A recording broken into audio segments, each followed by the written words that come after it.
ഓം ഹരി ശ്രീ ഗണപതയേ നമഃ. അവിഘ്നമസ്തു. ശ്രീ ഗുരുഭ്യോ നമഃ. ശ്രീ സരസ്വത്यै നമഃ. ശ്രീരാമചന്ദ്രായ നമഃ. ബാലകാണ്ഡം 1-ാം സർഗം. രാമഹൃദയം. ഭൂമിയുടെ ഭാരം നശിപ്പിക്കാനായി ദേവന്മാർ അപേക്ഷിച്ചതനുസരിച്ച് നാശരഹിതനും ജ്ഞാനസ്വരൂപനും പരമാത്മാവുമായ ഭഗവാൻ സൂര്യവംശത്തിൽ മായയെ ഉപാധിയായി സ്വീകരിച്ചുകൊണ്ട് ശ്രീരാമചന്ദ്രസ്വരൂപേണ അവതരിച്ചു. രാവണാദി രാക്ഷസന്മാരുടെ അധർമ്മം കൊണ്ടായിരുന്നു അക്കാലത്ത് ഭൂമിക്ക് ഭാരം വർദ്ധിച്ചത്. ആ ദുഷ്ടരാക്ഷസന്മാരെയെല്ലാം രാമൻ നിശ്ശേഷം സംഹരിച്ചു. ജനങ്ങളുടെ പാപത്തെ നശിപ്പിക്കുന്ന കീർത്തിയെ രാമായണത്തിലൂടെ ലോകത്തിൽ വ്യാപിപ്പിച്ചു. മനസ്സിലെ രജോഗുണ തമോ ഗുണവാസനകൾ ഈശ്വരപ്രാപ്തിക്ക് തടസ്സമാണ്. തമോ ഗുണവാസനകൾ ആവരണമായി തീർന്ന് ആത്മസ്വരൂപത്തെ മറയ്ക്കുന്നു. രജോ ഗുണവാസനകൾ പലവിധ വിക്ഷേപങ്ങളായി തീർന്ന് മനസ്സിനെ ആത്മാവിൽ നിന്ന് അകറ്റിക്കൊണ്ടുപോകുന്നു. ഇവയെയാണ് പാപമെന്ന് പറയുന്നത്. ഈ രണ്ടു വാസനകളും നശിച്ചാലേ ഈശ്വരപ്രാപ്തി സാധിക്കൂ. താൻ ആത്മാവാണെന്ന ബോധമാണ് ഈശ്വരനെ പ്രാപിക്കാനുള്ള സാധന. രാമായണത്തിൽ വർണ്ണിച്ചിരിക്കുന്ന ശ്രീരാമലീലകളെ നിരന്തരം കേൾക്കുകയും കീർത്തിക്കുകയും ചെയ്യുകയാണെങ്കിൽ ഭക്തി വളരും. മറ്റെല്ലാ സ്നേഹങ്ങളും ഉപേക്ഷിച്ച് ഈശ്വരനെ സ്നേഹിക്കലാണ് ഭക്തി. ഭക്തി വളരും തോറും രജോ ഗുണ തമോ ഗുണ വാസനകൾ നീങ്ങി മനസ്സ് സത്വഗുണപ്രധാനമായി തീരും.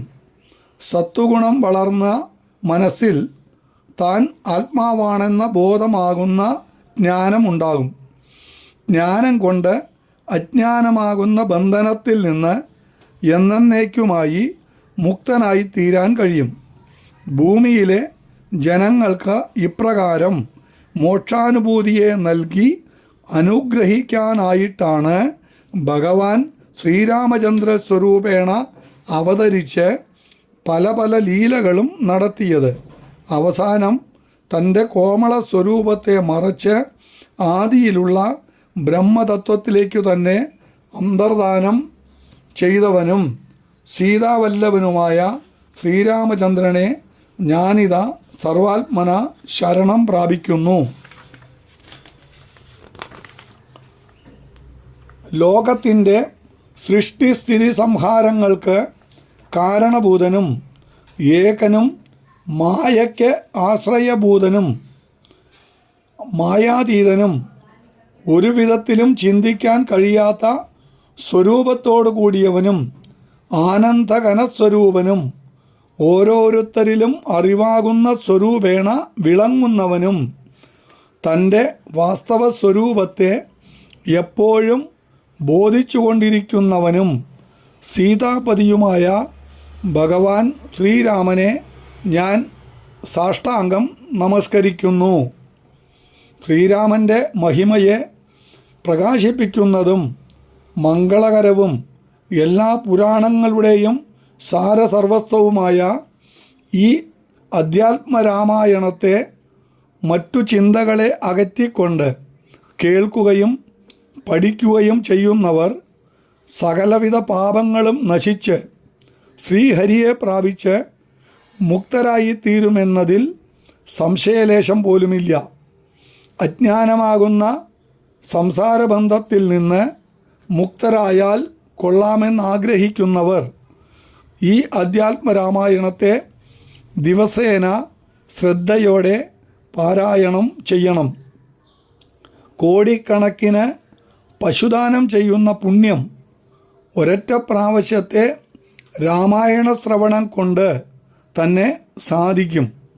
ശ്രീ പരമേശ്വരനാകുന്ന പർവ്വതത്തിൽ നിന്നുത്ഭവിച്ച് ശ്രീരാമനാകുന്ന സമുദ്രത്തിലെത്തിച്ചേരുന്ന ഈ അധ്യാത്മരാമായണമാകുന്ന ഗംഗാനദി ശരീരം, മനസ്സ്, ബുദ്ധി എന്നീ 3 ഉപാധികളെയും പവിത്രീകരിക്കുന്നതാണ്. ഇത്രയും ഭാഗം അധ്യാത്മരാമായണ കർത്താവിൻ്റെ പ്രസ്താവനയാണ്.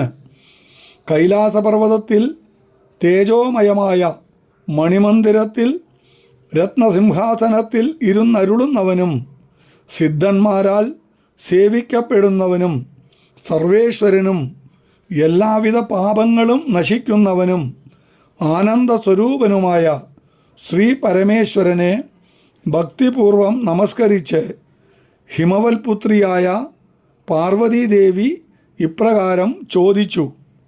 ഈ ചോദ്യത്തിനുള്ള മറുപടി പാപനാശകരമാണ്. ആ മറുപടിയാണ് അധ്യാത്മരാമായണമായി ലോകത്തിലേക്ക് പ്രവഹിക്കാൻ ഇടയായി തീർന്നത്. ഗംഗയിലൂടെ സഞ്ചരിക്കുന്നവർക്ക് സമുദ്രത്തിലെത്തിച്ചേരാൻ കഴിയുന്നതുപോലെ അധ്യാത്മരാമായണത്തെ ആശ്രയിക്കുന്നവർക്ക് സച്ചിദാനന്ദ സമുദ്രവും പരമാത്മാവുമായ രാമനിൽ എത്തിച്ചേരാൻ കഴിയും.